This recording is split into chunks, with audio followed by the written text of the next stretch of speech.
500 litre পানির ট্যাঙ্কে কিভাবে মাছ চাষ করা যায় তা এই ভিডিওতে আপনাদেরকে শেয়ার করব এবং কি লাগবে তা বলে দেব। Hello guys, welcome back to my another blog.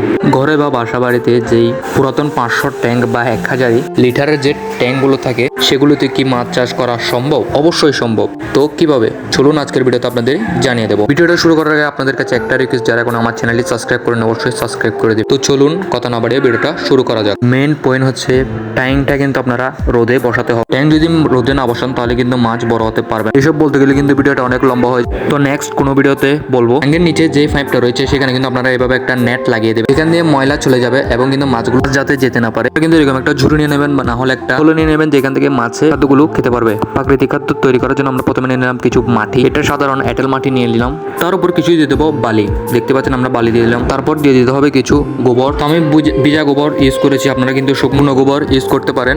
এরপর সবগুলো ভালো করে মিক্স করে ফেলবেন। এভাবে ভালো করে মিক্স করার পর এগুলো কিন্তু আপনারা ওই ঝুড়িতে ভরে ফেলবেন। দেখতে পাচ্ছেন আমরা ভরে ফেল এবং ট্যাঙ্কের মাছ বরাবর রেখে দেবেন। এমন স্থানে বসাবেন যেখানে রোদ এবং প্রয়োজন মতো পানি দিয়ে দিবেন। এভাবে কিন্তু আপনি মাছ চাষ করতে পারেন। আজকের ব্লগটি পর্যন্ত। আল্লাহ আপনাদের সবাইকে ভালো রাখুক। আসসালামু আলাইকুম।